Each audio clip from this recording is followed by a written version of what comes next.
Bien, muy buenas noches con todos ustedes. Es un gran gusto nuevamente estar en Legal Go. Y en esta ocasión vamos a hablar sobre gestión de recursos humanos en el sector público. Bueno, para los que no me conocen, soy José Luis Jara Bautista. Ya llevo buen tiempo dedicado a lo que es derecho laboral público, algo un poco más de 10 años.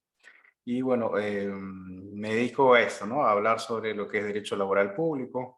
He trabajado en diferentes entidades públicas. Últimamente estuve en Servir, trabajando hasta diciembre del año pasado, en el área de la gerencia de políticas, donde que se emiten los informes técnicos que ven los temas de recursos humanos. Bien, el día de hoy vamos a hablar sobre gestión de recursos humanos en el sector público, que es un tema que es muy interesante porque el Estado es bien atractivo para trabajar en el Estado, valga la precisión, ¿no? El Estado, a través de sus diferentes niveles de gobierno, en el nivel nacional, regional y local, eh, es demasiado atractivo, es demasiado amplio para poder desarrollarse profesionalmente, ¿no? Y en esa medida, las oportunidades laborales que puedan darse al interior del sector público hace que necesitemos conocer sobre el derecho laboral público, conocer la gestión de recursos humanos en el sector público, sea que trabajemos en recursos humanos o sea que únicamente nos vinculemos laboralmente con el Estado, es decir, como colaboradores, como servidores, porque es necesario conocer nuestros derechos, nuestras obligaciones, es necesario conocer si es que alguien comete una falta disciplinaria, que en algunos casos se da por desconocimiento, qué hacer en esos casos, ¿no? Porque se dan procedimientos administrativos disciplinarios que tienen todo un tratamiento diferenciado. Se dan también formas para conseguir mejoras a las remuneraciones, mejoras a beneficios laborales a través de negociaciones colectivas. Entonces, el tema es diverso, el tema es completo para poder conocer derecho laboral público, conocer lo que es gestión de recursos humanos, es demasiado amplio. Y la situación se complica un poco más si tenemos en cuenta lo fragmentado que está el derecho laboral público en nuestro país. En nuestro país existen diferentes regímenes laborales, entre generales y especiales, ¿no? Esta noche vamos a hablar algo de los regímenes laborales generales, porque hablar de generales y especiales probablemente nos tome más que un curso, ¿no? En desarrollar esos temas. El derecho laboral público identifica a diferentes regímenes laborales entre generales y especiales. Dentro de los generales tenemos el régimen laboral privado, el mismo que emplean las empresas, también es usado por el sector público. Solo que en el sector público tiene ciertas particularidades, ¿no? Muchas veces se cree de forma incorrecta que todo lo que regula este régimen laboral en el sector privado, llevado al público, tiene que ser en la misma medida con todo lo que correspondería, lo cual es incorrecto, ¿no? Y esto se generaría, por ejemplo, en el caso de gobiernos locales, cuando se busquen aplicar los contratos modales, los contratos temporales, porque el decreto legislativo 728 regula los contratos laborales a plazo indeterminado, es decir, los que tienen estabilidad, y los contratos temporales, los que son por un cierto tiempo, lo cual se denomina contratos de trabajo modales, pero están clasificados, ¿no? Y muchas veces se lleva en forma incorrecta estos contratos temporales en el sector público, creyendo pues de que de esa forma se va a evitar que un trabajador desnaturalice este contrato y adquiera la permanencia. En el decreto legislativo 728 no existe la figura de nombramiento, es decir, no es correcto hablar de nombrados en este régimen. En este régimen existen los trabajadores a plazo indeterminado, es decir, aquellos que cuentan con permanencia, y aquellos contratados en forma temporal, ¿no? Podrían ser, por ejemplo, están supliendo a un trabajador, ¿no? son contratados en un determinado tiempo. Hay un periodo que se denomina el periodo de prueba, en el cual marca que desde el inicio de la relación de trabajo, cualquiera de las partes podría dar por terminada la relación de trabajo sin justificación alguna. Es decir, se inicia la relación de trabajo, por ejemplo, mañana, 1 de febrero, y durante los 3 meses siguientes se habla de un periodo de prueba general. Este periodo de prueba general va a conllevar a que pueda extinguirse la relación de trabajo bajo cualquier situación, no requiriendo todavía iniciar un proceso administrativo disciplinario, porque el trabajador todavía no tiene estabilidad, y como no tiene estabilidad todavía no tiene protección contra el despido. Entonces imaginemos pues el despido más absurdo con una alegación, un argumento que no resista mayor análisis, pero considerando que está en el periodo de prueba, es admisible. Se produce un despido válido dentro del periodo de prueba, es despido, ¿no? Pero es un despido permitido. Ya cuando el trabajador supera ese periodo de prueba, ahí será necesario pues seguir las reglas de un procedimiento de despido, que en el sector público se llama procedimiento administrativo disciplinario y está regulado por la ley del servicio civil. Este procedimiento administrativo disciplinario es aplicable tanto para los trabajadores 728, los trabajadores del decreto legislativo 276, los trabajadores CAS y los trabajadores propiamente de la ley del servicio civil, ¿no? Que no hay muchos trabajadores. Ahora hay hace algunos días, ¿no? Salió una normativa para que puedan implementarse de forma excepcional la contratación de ciertos directivos en gobiernos locales y regionales de ciertos cargos bajo la ley de servicio civil, pero propiamente como proceso de reforma, de implementación de la ley de servicio civil, todavía no se ha dado en gobiernos locales y gobiernos regionales.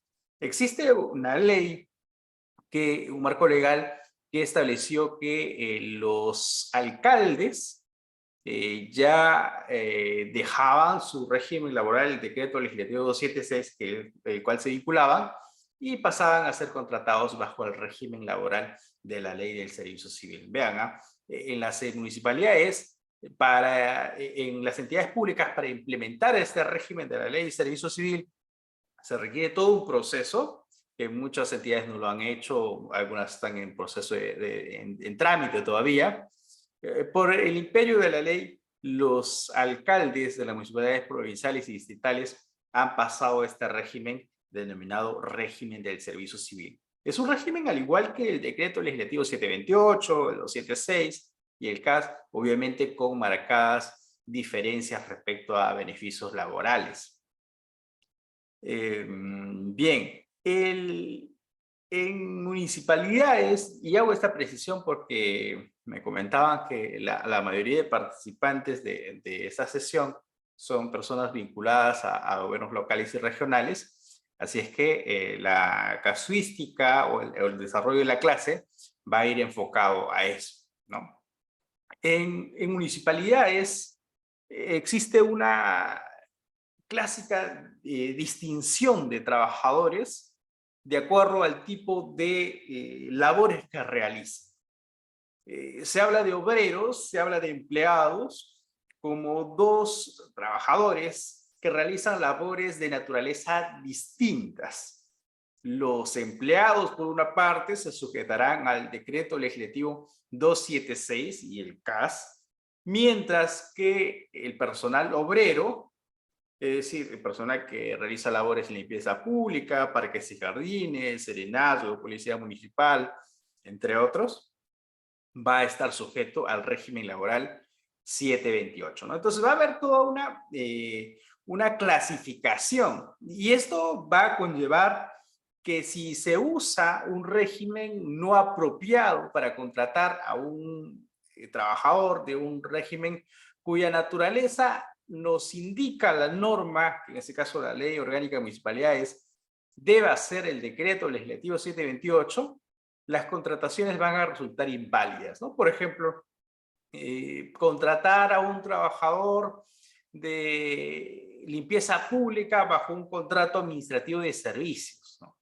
Podría darse la convocatoria, esta persona postular, ganar, pasar todo este proceso de concurso público, y aún así esta contratación resultaría inválida, por cuanto, según la naturaleza de las labores de este trabajador, de esta persona que se ha incorporado al sector público, le correspondería el régimen laboral de la actividad privada.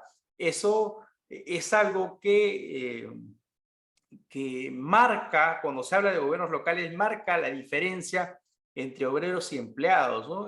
Hace algunos años recuerdo que alguien me preguntaba, doctor Jara, ¿qué régimen me conviene? Me decía, por ejemplo, yo hago labores administrativas, ¿me conviene demandar para que me incluyan al decreto legislativo 728 o me conviene demandar para que me incluyan al decreto legislativo 276? Y yo le decía, no se trata de qué cosa te conviene, ¿no? Se trata de qué funciones realizas, cuál es la naturaleza de tu trabajo, y si tus labores indican que eres un empleado, pues la vía que se va a usar será un proceso contencioso administrativo para incorporarte a este régimen laboral, al decreto legislativo 276. Y por el contrario, si tus labores son de obrero municipal, la inclusión que se va a seguir ante el Poder Judicial va a ser para incluirte en este régimen, el régimen 728. Entonces, no se trata de si a alguien le conviene o no un régimen determinado, sino que es la naturaleza de las labores que uno realiza en la administración pública la que define el régimen laboral que te corresponde. De esta manera, si yo, por ejemplo, soy un trabajador administrativo y emito recibos por honorarios ya más de un año, yo podría haber adquirido estabilidad laboral, pero no significa que la entidad pública me vaya a reconocer en automático, ¿no? Y eso sería pues ilegal, ¿no? La única forma de conseguir que un trabajador que en apariencia es un locador, es decir, emite recibos por honorarios, ya o en tiempo, pero cumple un horario de trabajo, ingresa a las 8, sale a las 5, trabaja lunes a viernes y trabaja todos los meses, ¿no? Todos los meses emite recibo, le hace su orden de servicio y si bien en la práctica realiza una relación laboral, porque le pagan, porque hay subordinación, porque hay una prestación personal del servicio, es decir, nadie lo puede reemplazar. Nadie puede negar que hay una relación de trabajo, pero el trabajador, el servidor que está en esta condición, que ya considera que ha reunido el tiempo suficiente como para adquirir protección contra el despido, debe judicializar su situación para que un juez ordene su inclusión a planillas en alguno de estos regímenes, ¿no? No es suficiente con reunir el derecho y decirle a la entidad, inclúyeme, ¿no? Y la entidad no estaría, obviamente, habilitada para poder incorporarlo, ¿no? Justo eso me hace recordar que en el estudio teníamos un caso como ese, ¿no? Había una trabajadora administrativa que trabajaba más de 2 años emitiendo recibo por honorarios y le pide a la municipalidad, ¿no? Pido que me reconozcan, ¿no? Como trabajadora permanente bajo el decreto legislativo 276 y la entidad le declara fundado su pedido y emite una resolución de alcaldía incluyéndola al decreto legislativo 276. Esto obviamente tiene visos visos de nulidad, porque recuerden que todos los años sale una ley de presupuesto que te dice prohíbas la incorporación y nombramiento de personal, salvo algunas excepciones, ¿no? Y te detalla las excepciones. Es decir, la entidad, por más que se hubiera presentado una figura de desnaturalización, no podría ordenar la incorporación a la administración pública propiamente. Primero, porque no va a haber un concurso público. Lo otro es porque existe un marco legal que le prohíbe la inclusión. La única forma de lograr esta incorporación para que no haya cuestionamientos es que esta persona demande a la entidad, se inicie un proceso judicial y a través de una sentencia judicial favorable, la entidad lo incorpore a planillas, ¿no? Y esta persona que emitía inicialmente recibos por honorarios va a dejar esta condición y la entidad podrá incluirlo a el régimen laboral que ordene el Poder Judicial, ¿no? Podría ser que el juez ordene la incorporación al decreto legislativo 728, si realiza labores de obrero municipal, ¿no? Si hablamos de municipalidades, o podría ser que ordene su inclusión al régimen del decreto legislativo 276. Algo que muchas veces se confunde cuando se habla de derecho laboral público, específico de los locadores que desean incorporarse a un régimen laboral, se presenta con los casos del régimen laboral 276, ¿no? En el 276 existe una doble condición. La condición de nombrado, es decir, la de servidor de carrera, el que ha ingresado por concurso público y tiene pues su resolución de nombramiento, ¿no? Y esto le da ciertos derechos, por ejemplo, a que persiga CTS, a que si fallece un familiar, los padres, los hijos, la cónyuge, pues tendrá derecho a que le paguen un subsidio por fallecimiento y gastos de sepelio, la norma regulada que son actualmente 1.500 por cada concepto, 1.500 por fallecimiento, 1.500 por gasto de sepelio, pero eso es solo para el personal nombrado. En el decreto legislativo existe no solo los nombrados, existen los nombrados y los contratados permanentes. Si yo trabajo, por ejemplo, como locador ya 2 años o más y inicio un proceso judicial y el juez dice ordeno que se incorpore a la planilla del decreto legislativo 276, no lo va a incorporar como nombrado, lo va a incorporar como contratado permanente 276. Y ahí va a venir la situación que se presenta, de repente el fallecimiento de un familiar y el trabajador, en la creencia que le corresponde este beneficio, subsidio y gastos de sepelio, solicita a su entidad y se da con la ingrata sorpresa que la entidad no lo otorga porque este beneficio es exclusivo para el personal nombrado. Pero ¿cómo es posible, doctor Jara, si yo demandé mi proceso judicial, tengo una sentencia firme que indica mi inclusión a planillas? Esto en razón a que ni siquiera el juez puede ordenar tu incorporación como nombrado, porque la condición para el nombramiento es el ingreso a través de concurso público. Entonces, de esa forma se presenta esta diferencia.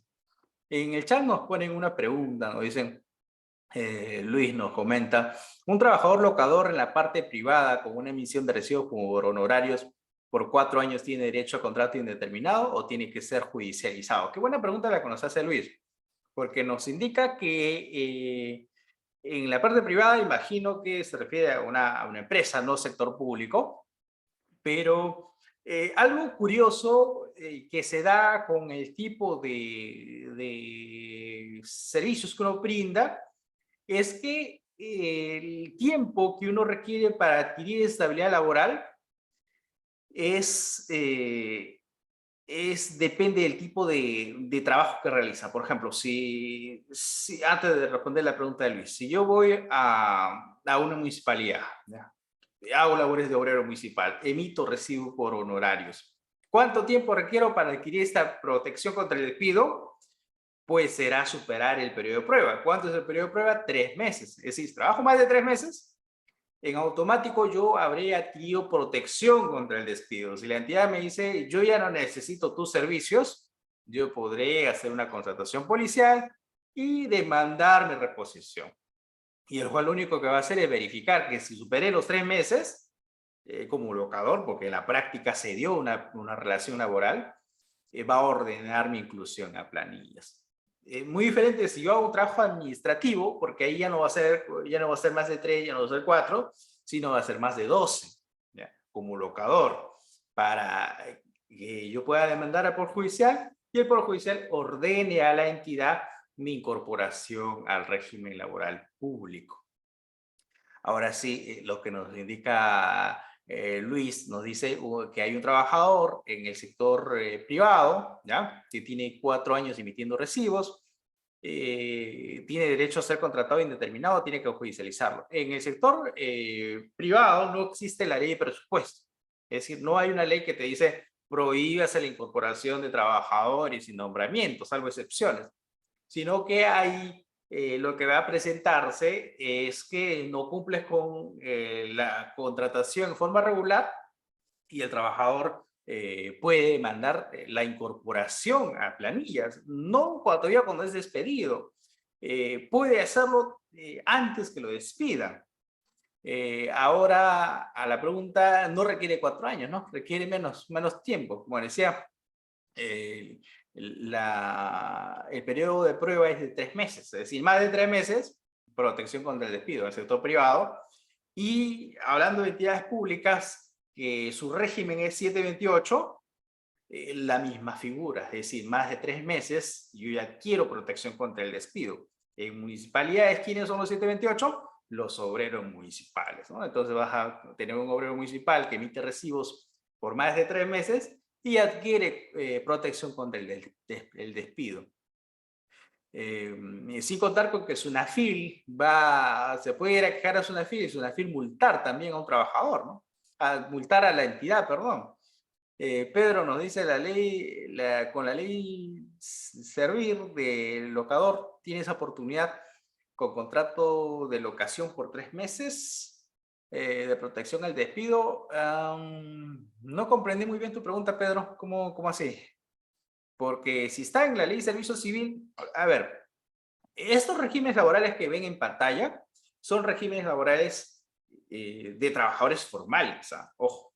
Es decir, yo estoy en el decreto legislativo 728 porque yo ya estoy en planillas, ya me emiten boletas de pago. Lo mismo en la 276, lo mismo que sucede con el CAS, lo mismo sucede con un trabajador de la ley de servicio civil. Sin embargo, el empleador público, pues que es bien incumplido o le gusta incumplir las normas laborales, sigue contratando trabajadores bajo contratos de locación, ¿no? Es decir, en algunos casos hay contratos que dicen no es trabajador, ¿no? O se sujeta a las normas del Código Civil, por si acaso, ¿ah? No es trabajador. En otros casos ni siquiera hay esos contratos de locación, lo que hay son órdenes de servicio y vas contratando 1 mes, 2 meses, 3 meses, se va renovando estas contrataciones en la creencia pues de que con esto se va a evitar que el trabajador adquiera protección contra el despido o pueda demandar. Entonces, en esa medida, los contratos por locación son contratos atípicos. No significa que estén prohibidos. Los contratos que realmente deban darse para contratar labores pues, que no requieren una prestación personal, ¿no? Supongamos un servicio,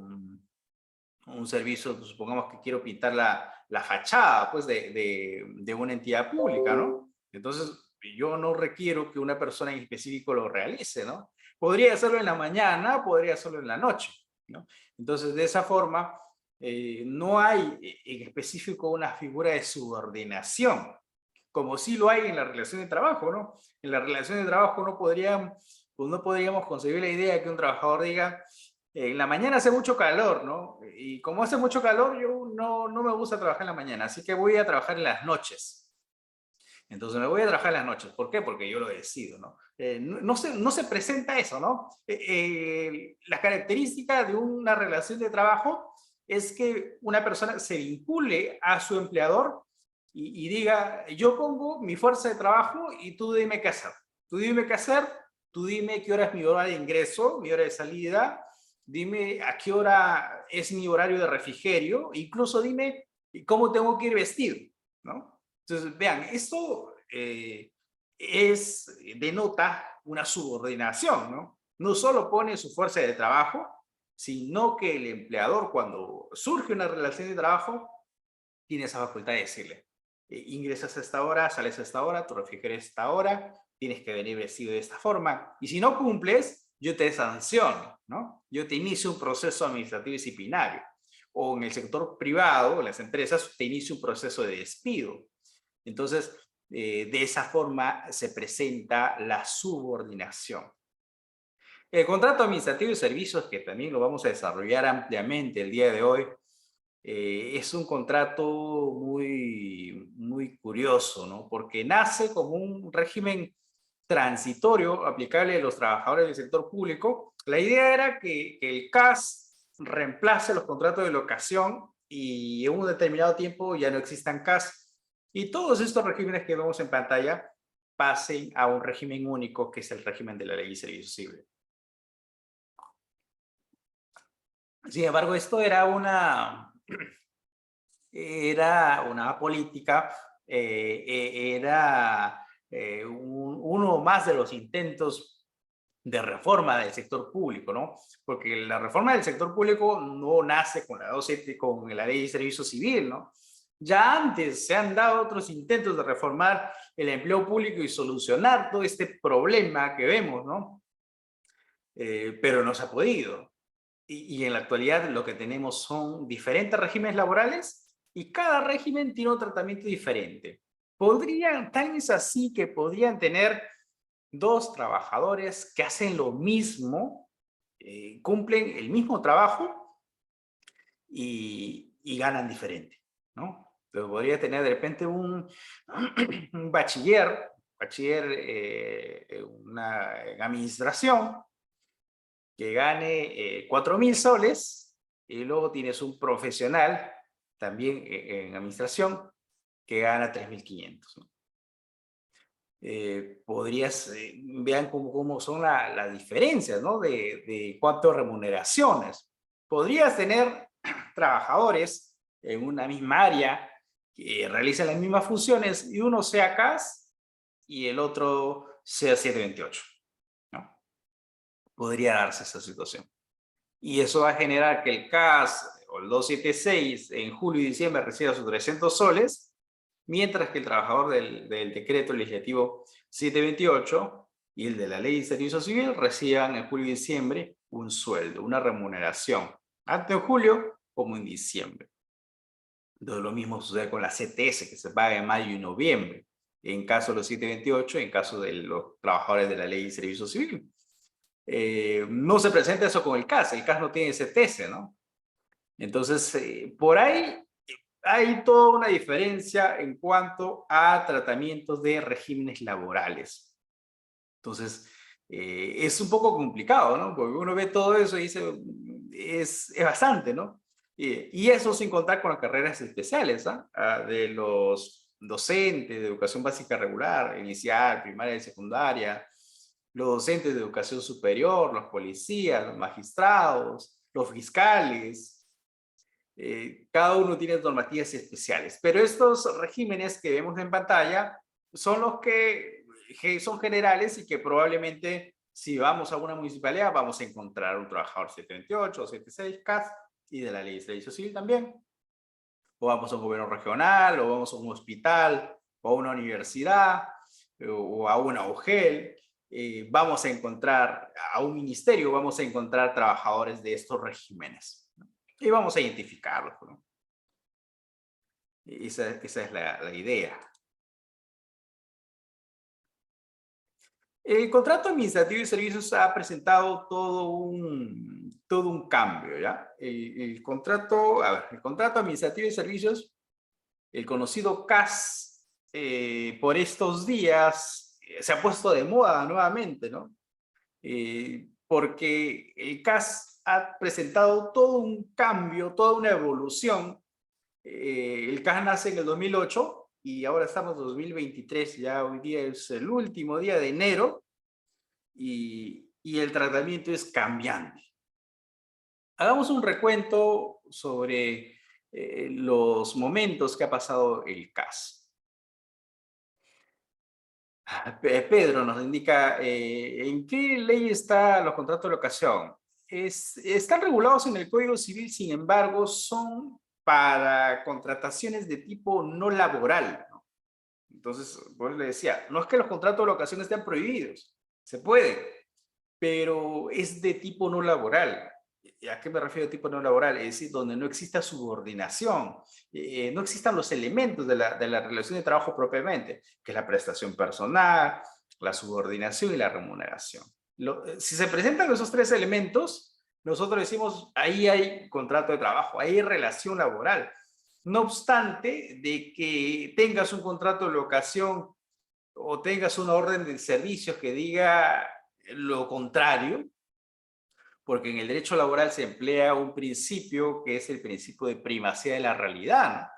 Es decir, si en la práctica se presentan los elementos de la relación de trabajo, pero tienes un documento que dice lo contrario, pues vas a preferir lo que dice, lo que se da en la práctica. Eso es lo que se conoce como el principio de primacía de la realidad. Muy usado en el derecho laboral, vamos a usarlo cuando veamos gestión de recursos humanos, porque eso podría evitar pues, que hagamos una contratación incorrecta, por cuanto estos tipos de contratos son contrataciones que muchas veces son inválidas, son usadas para brindar servicios que no deberían ser contratados por contrato de locación, sino a través de contratos de trabajo. Bien, el CAS nace en el 2008. Cuando nace el CAS, se pensó de que este iba a reemplazar a todos los contratos de locación. Y es que la historia nos indica que el decreto legislativo 276 que vimos es del año 1984, su reglamento del año 90, y todo se pensó que todo lo que ingresaba al sector público debería ingresar pues a la 276, a través del concurso público, iban a ir escalando en grupos ocupacionales. Sin embargo, en la primera década del 90 se presentó el tema de que no había presupuesto, ¿no? Dice, no había presupuesto, ¿cómo contratamos personal a través del concurso público y le damos todos sus beneficios? Esto conllevó a que el Estado recurra a contrataciones atípicas. ¿Cuál es la contratación atípica? Los contratos de locación, contratos de servicio no personales, ¿no? Buscaban pues la forma de tener trabajadores, pero que en apariencia no sean, en documentos no sean trabajadores, ¿no? No los incluían en planilla, no le pagan sus beneficios laborales. Llega un momento en que estas personas obviamente se sienten afectados y lo que piden es, demandan al Estado que los incluya en la planilla, o si los han despedido, demandan que los reincorporen y les paguen todos estos años que han estado trabajando sin estar en planillas. Y el Estado obviamente no se ha dado abasto para todo eso. A ver, Pedro nos dice que mi audio tiene inconvenientes. A ver, un favor, si el resto también me confirma eso, porque, a ver, por favor, o si solo es un tema de Pedro, por favor, si el resto me escribe por el chat también, si el resto también está viendo eso. Si no, cambiamos de micrófono. Sí, ya, bien, genial. Muchas gracias ahí al soporte de Legal Go. Bien. Bien, les estaba comentando que se pensó que el CAS reemplazaría a los contratos de locación y de modo que ya no hayan estas demandas a las entidades y se logre pues que los trabajadores estén incluidos en planillas, ¿no? El detalle es que cuando nace el CAS se dijo que si bien estaban en planillas, no tenían un vínculo laboral con el Estado. Imagínense, pues, esto que generó, ¿no? Generó mucha disconformidad. Sin embargo, se daban algunos beneficios que no se tenían como locador, ¿no? Por ejemplo, ya estabas en planilla, estabas afiliado a un régimen previsional, es decir, estabas ya aportando para tu jubilación, sea la AFP o la ONP, y estabas asegurado a esa luz, ¿no? Entonces, de esa forma, digamos que si lo comparas con contrato de locación, tenía cierto beneficio que no tenían los contratos de locación. La diferencia es que con un contrato de locación uno podía demandar, ¿no? Entonces podía demandar al Estado y ganabas, ¿no? Pero se dio que cuando nace el CAS, se indicó un buen tiempo que una vez que te incorporabas al contrato administrativo de servicios, ya no podrías demandar. O sea, demandabas y perdías tu proceso.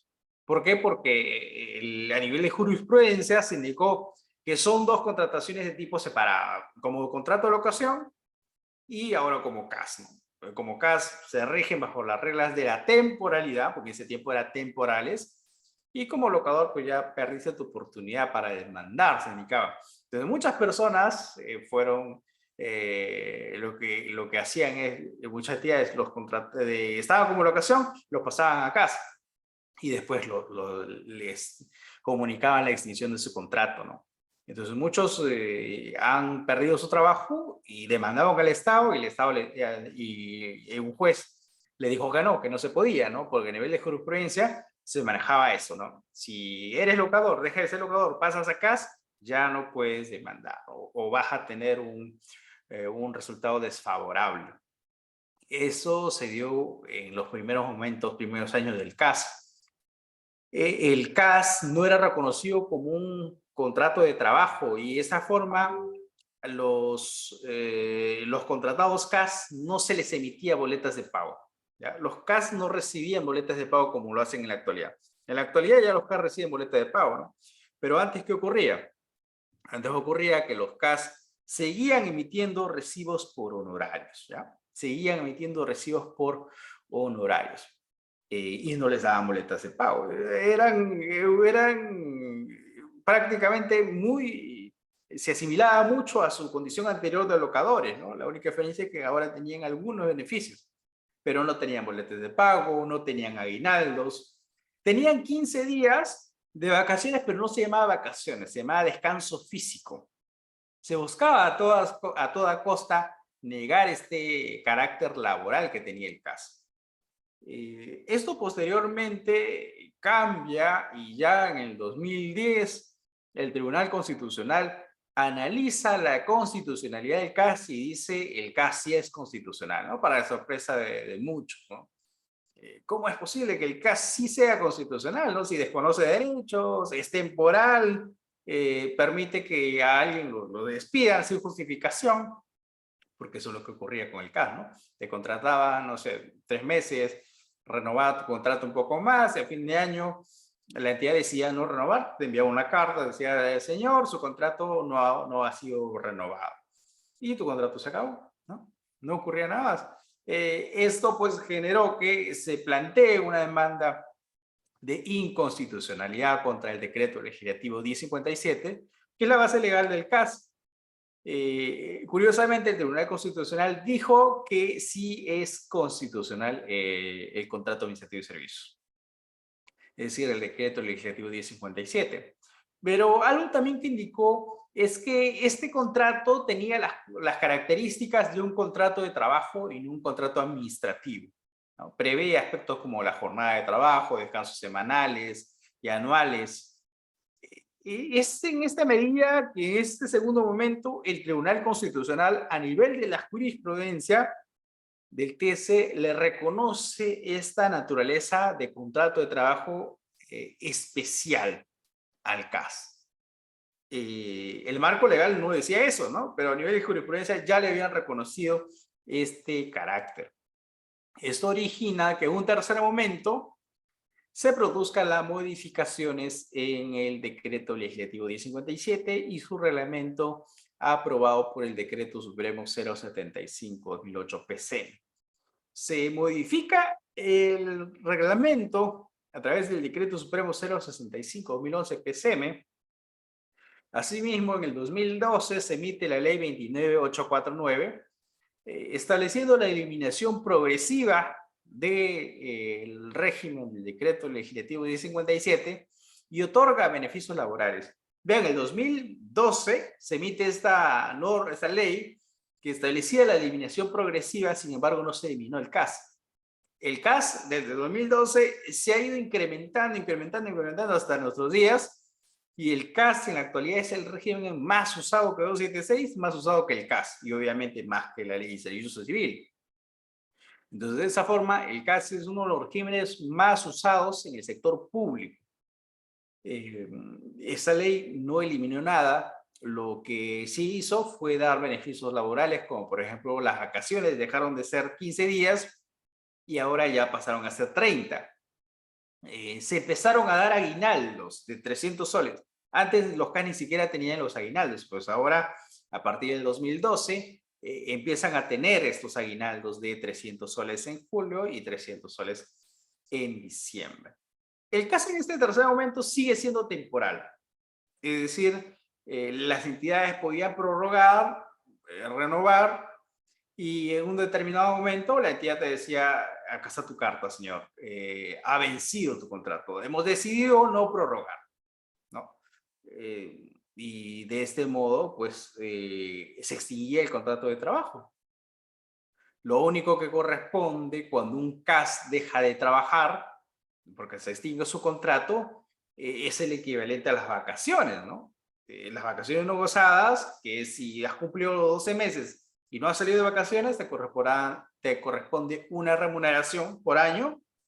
Y si no has cumplido el año, es decir, trabajaste supongo 10 meses, 6 meses o menos, la entidad debe pagarte un concepto que se llama vacaciones truncas, que es el proporcional a ese sueldo que te debía corresponder si cumplías el año, pero como no has cumplido el año, te pagan el equivalente, el proporcional, ¿no? Trabajas 6 meses, entonces medio sueldo.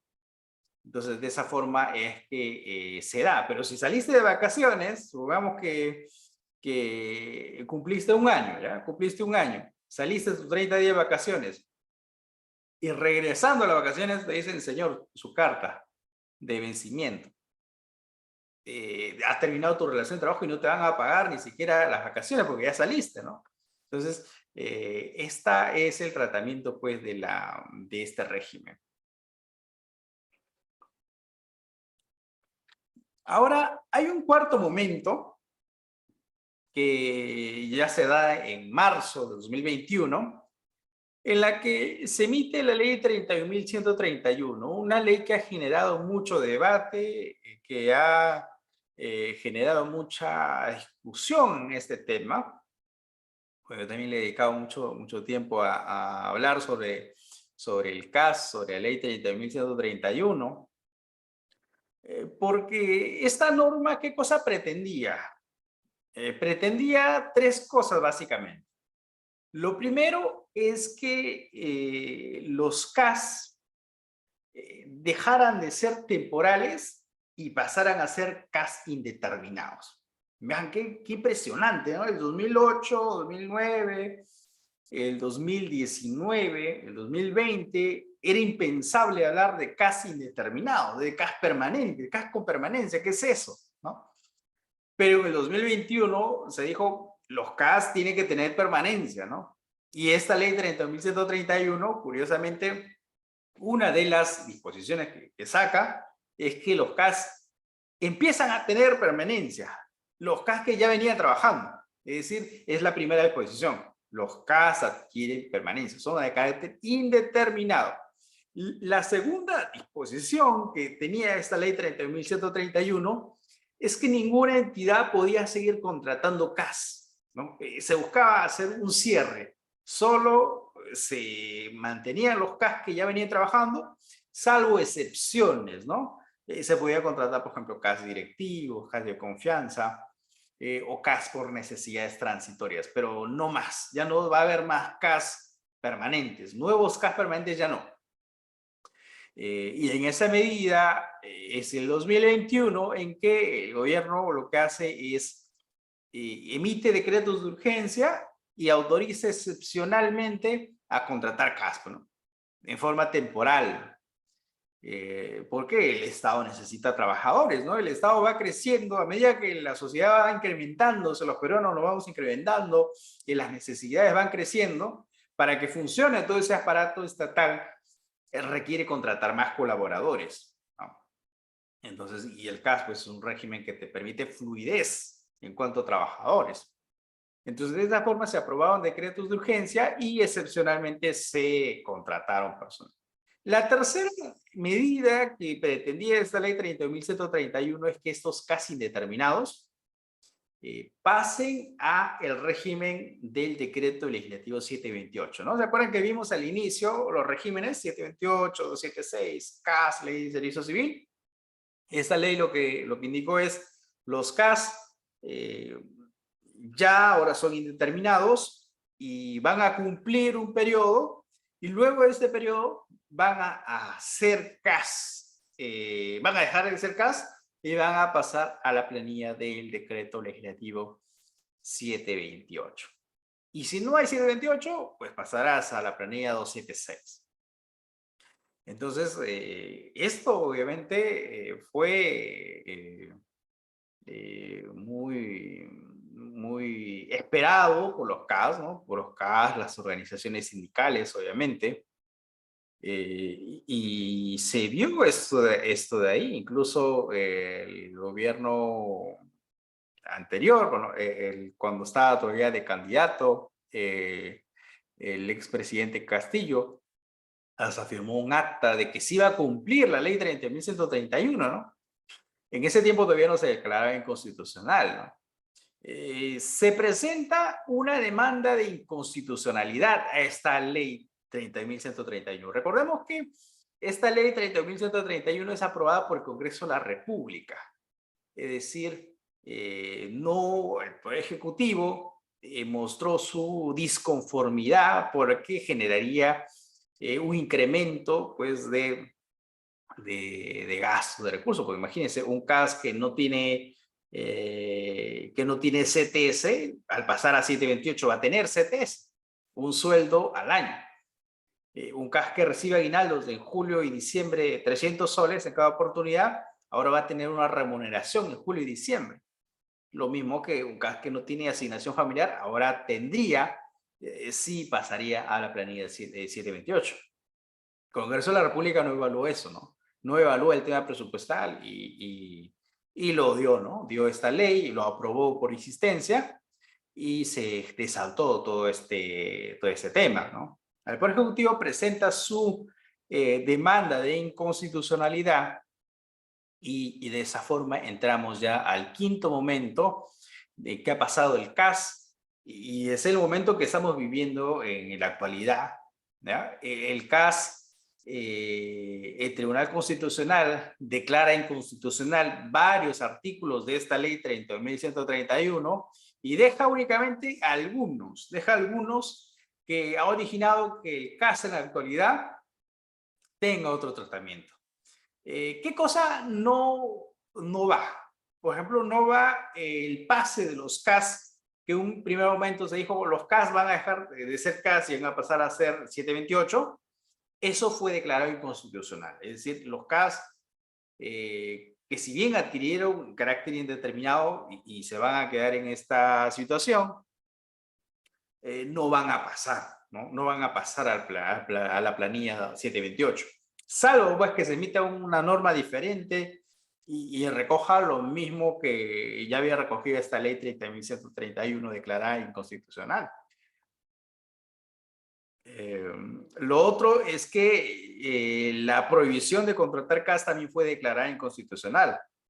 Es decir, que ya no existe prohibición para que las entidades puedan contratar CAS, ¿no? Seguramente han visto ahora ya en 2023, 2022, que ya las entidades empiezan a convocar CAS, ¿no? Y que antes no se daba esa convocatoria, ¿no?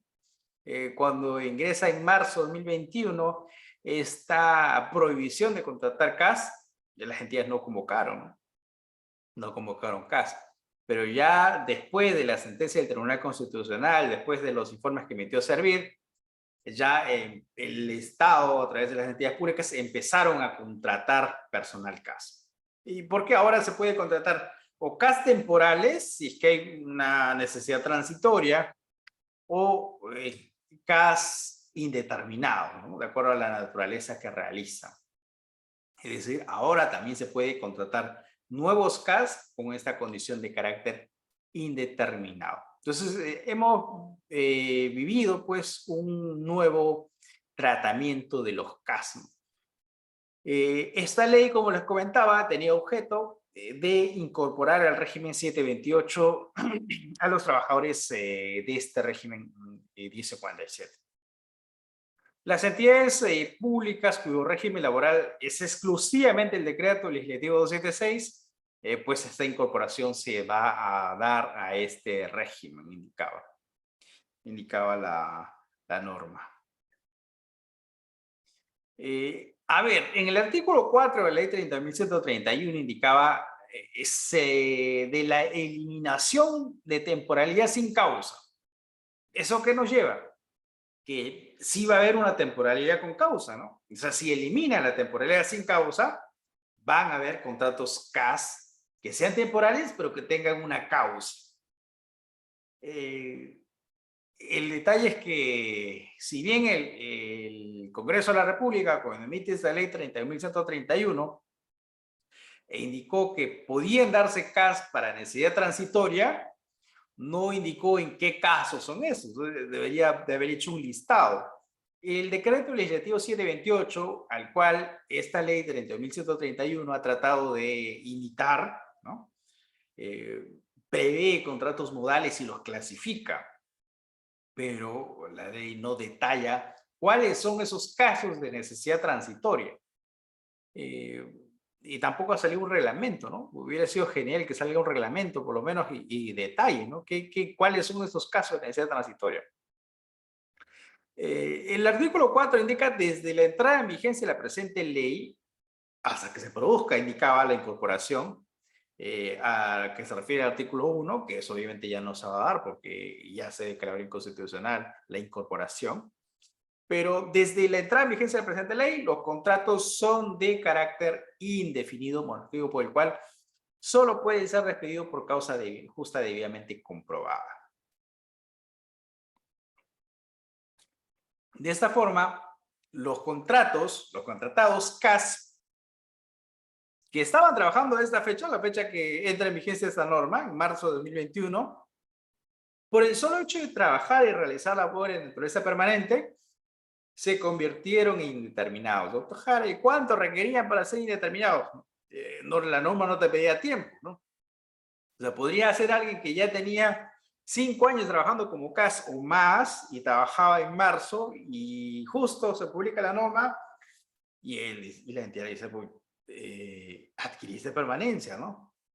Pero podría ser alguien que había ingresado, alguien con mucha suerte, ¿no? Ingresó a trabajar en marzo, 1 de marzo de 2021, está trabajando unos días, se publica la ley 30.131. Esa persona tiene el mismo derecho que alguien que tiene 5 más años como CAS. Adquirió la misma permanencia, el mismo carácter de indeterminado. Ambos tienen el mismo carácter. Y algo que no vio el Congreso de la República cuando emitió la norma es que el CAS tiene o no tiene una escala remunerativa. ¿A qué me refiero? A que en una entidad un bachiller podría ganar 6.000 soles o más y un profesional podría estar con 4.000 soles o 3.000 soles. Un abogado que hace las mismas funciones de otro podría ganar 6.000 y el otro ganar 10.000 soles. No, hay toda una diferencia en remuneraciones. Se publica la ley 30.131 y es como si se hubiera detenido el tiempo y se hubiera dicho, a ver, tú adquiriste permanencia. Tu contrato dejó de ser temporal y ahora eres indeterminado. En la forma que te encuentres, tu remuneración no va a variar, ni va a disminuir ni se va a incrementar. Muchas personas han estado recibiendo remuneraciones bajas, ¿no? Obviamente no menos del mínimo vital, pero algunas personas reciben remuneraciones pues, de 10.000 soles o más, ¿no? Y sale la ley y encuentra todo eso y muchas personas pues que fueron contratadas, no sé, para algún tiempo determinado, pero justo entra en vigencia la norma y adquieren la permanencia. Adquieren la permanencia con una remuneración bastante atractiva, ¿no? Y obviamente la entidad no le puede decir, ya no trabajes o sale una carta de no renovación. ¿Por qué? Porque su contrato dejó de ser temporal y se convirtió en indeterminado. El Congreso de la República no vio eso, ¿no? No vio esa injusticia que podría generarse, ¿no? Porque, imagínense, son personas que en algunos casos, como les decía, han adquirido permanencia con una remuneración bastante atractiva de forma que la única forma en que salgan estas personas es porque renuncien, se les inicia un proceso disciplinario y se los destituya, o porque fallezcan, ¿no? Es decir, tienen el carácter indeterminado, ¿no?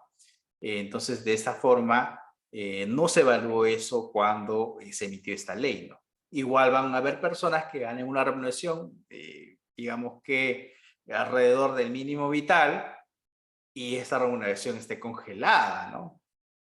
Y van a mantenerse en esta condición. Entonces, esto no se vio, no lo tomó en cuenta el Congreso de la República cuando saca esto. Hubiera sido genial, ¿no? Que hubiera incorporado de repente alguna disposición como para equiparar las remuneraciones de repente, ¿no? Pero no se pensó en eso. Quedan exceptuados de los alcances de la presente ley los trabajadores que hayan sido contratados como CAS de confianza, ¿no? Aquellos CAS que según los instrumentos de gestión ocupan una plaza de confianza, ellos están excluidos. En las entidades públicas hay algunos puestos, por ejemplo, supongamos que nos vamos a municipalidades, ¿ya?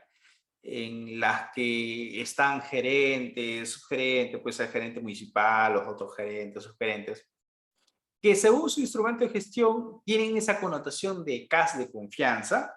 La norma habilita a que se puedan contratar como CAS en forma directa, es decir, sin concurso. Se emite la resolución, se les hace el contrato. Porque la norma les habilita a contratar CAS de confianza en forma directa. Y como no hay una escala remunerativa, digamos que por ahí pueden haber remuneraciones variables, ¿no? La normativa indicó que están excluidos estos trabajadores contratados para puestos de confianza de esta ley 30.139. Es decir, no van a adquirir, no van a adquirir este carácter de indeterminado. Si va algo curioso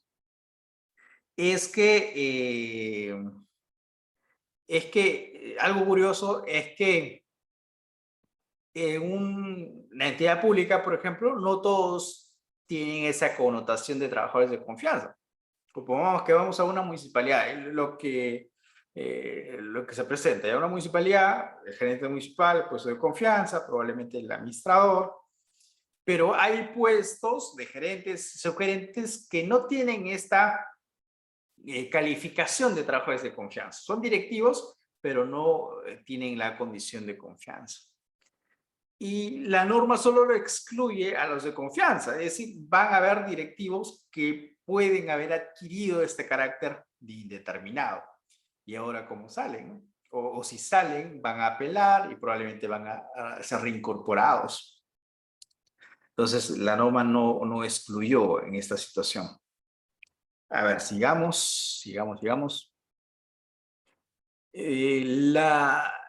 La ley 30.131 lo que ha previsto es una diferencia y ahora va a haber CAS indeterminados y CAS temporales para labores de necesidad transitoria de suplencia. Como les decía, lamentablemente no se ha definido qué cosas son CAS de naturaleza transitoria. Servir en el 2021 sacó un informe técnico en la cual indicó que para que sea un CAS de naturaleza transitoria, debe salir una ley expresa, ¿no? Lo cual no tenía sustento legal, obviamente. Después de eso servirá a cambiar de criterio, porque el Tribunal Constitucional dijo que no era así y que no requería que exista todavía una ley expresa para que hablemos de un contrato de necesidad transitoria, y por lo tanto se ha cambiado esta situación, ¿no? Los casos de suplencia son sencillos de explicar, ¿no? Casos que son contratados para reemplazar a alguien, porque alguien, pues, se ausenta un determinado tiempo, depende de su descanso pre y postnatal, o una sanción de suspensión. El Tribunal Constitucional, como les comentaba, luego de un debate muy diverso, porque cada magistrado tenía su propia posición, sus propios argumentos, logra declarar inconstitucional bastantes artículos de la ley 30.131. Eso lo hace en diciembre del 2021. Servir se toma bastante tiempo y emite un informe técnico a mediados del año 2022. Este informe técnico vinculante 1479-2022, en las cuales desarrolla esta sentencia del Tribunal Constitucional, indica, bueno, haciendo énfasis en quiénes serían los casos indeterminados y cómo serían los casos transitorios, ¿no? Los detalla, hace un detalle de esta situación. A ver, por acá lo detalla, acá. Hay que precisar que el decreto legislativo 1057 ni la ley 30.131 no preveían o no han previsto casos de labores de necesidad transitoria.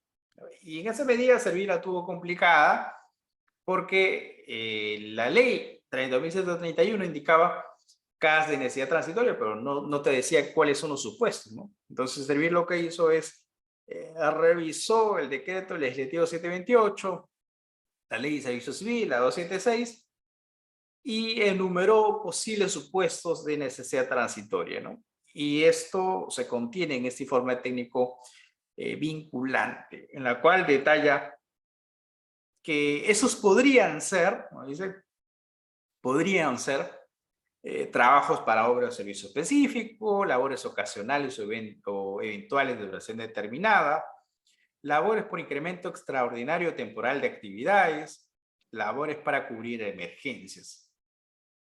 Entonces son supuestos identificados por Servir, como les decía, no propiamente tiene base legal. La intención es buena de Servir porque digamos que con eso se evitan arbitrariedades. Sin embargo, esto no tiene propiamente un sustento legal, ¿no? Porque podrían darse contrataciones en esta medida, pero al no tener un sustento legal, podrían ser más adelante cuestionadas ante el Poder Judicial y ganarse un proceso de invalidez de ese tipo de contrato. Entonces, hubiese sido genial, pues, que se desarrolle en la ley de 30.131 o en el reglamento modificado del decreto legislativo 1057. Labores en programas y proyectos especiales. También Servir indicó que en este tipo de programas, los CAS, podían haber CAS que tengan cierta permanencia, pero esa permanencia no va más allá de la duración del proyecto o programa. Y podrían haber CAS temporales también dentro de proyectos o programas. ¿En qué momento es que se determina, a partir de qué momento se determina que los CAS tienen carácter indeterminado? Cuando se publica la ley 30.131, los CAS dejan de ser temporales y pasan a adquirir el carácter de indeterminado. Entonces, este carácter de indeterminado, ¿qué genera?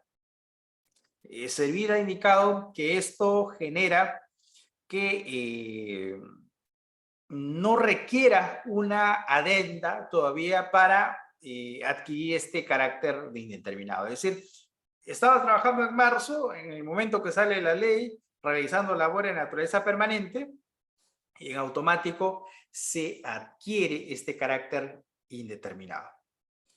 No requería esa adenda, indicaba Servir. Incluso no era necesario, indicaba. Entonces, de esta forma, lo que Servir vino repitiendo en varios informes técnicos es que al no requerir adenda, las entidades pues no otorgaron adendas de carácter indeterminado, ¿no?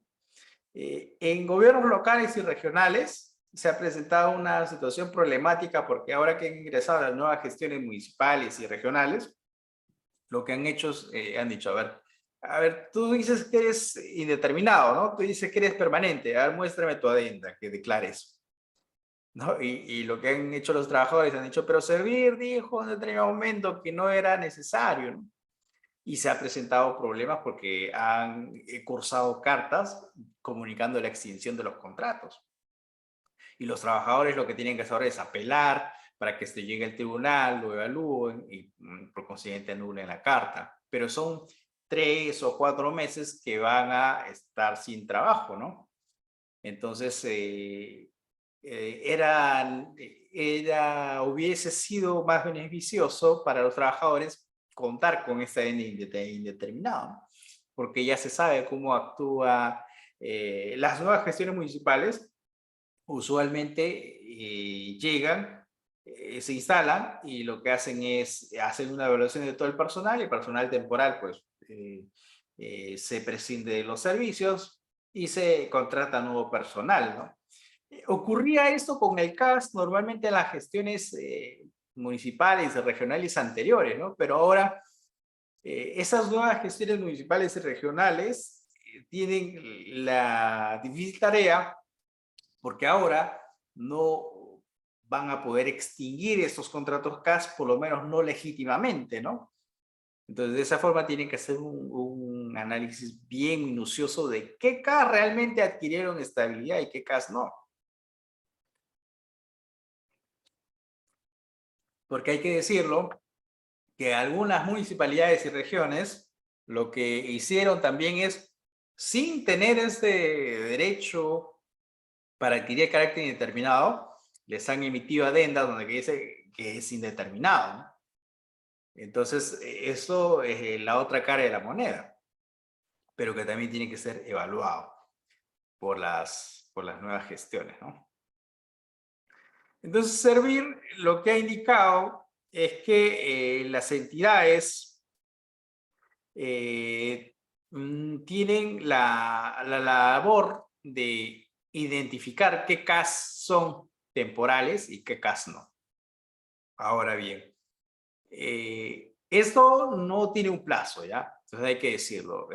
No hay un plazo para que las entidades digan, a ver, tú eres indeterminado y tú no. Hubiese sido genial, ¿no? De que se establezca un plazo y diga, las entidades deben evaluar hasta tal fecha, como sí ha ocurrido con la ley de presupuesto del 2023 de este año, respecto a los contratos casi de créditos de urgencia, se ha dicho, ¿no? Al 20 de diciembre tiene que identificar quiénes son, hacen labores de naturaleza permanente para convertirse en indefinidos e indeterminados.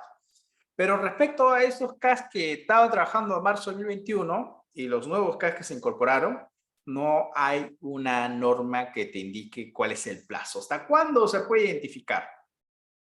Entonces, al no haber eso, lo que va a generar es que sea el trabajador el que diga, yo tengo derecho a que me otorgue mi adenda, si es que la pido, y es la entidad la que tiene que evaluar y otorgar. Y si no estés de acuerdo con esa evaluación, pues apelar. Este criterio vinculante asumido por Servir en el informe 1479-2022 detalla a que en forma indirecta únicamente respecto a los servidores que venían elaborando a la fecha de la entrada en vigencia de la ley 30.131, a ver, cuyo sustento haya sido una norma o marco legal, conservarán su naturaleza temporal. Ello en virtud a que es poco probable encontrar un contrato administrativo de servicios que consigne una causa objetiva que pudiera haber justificado.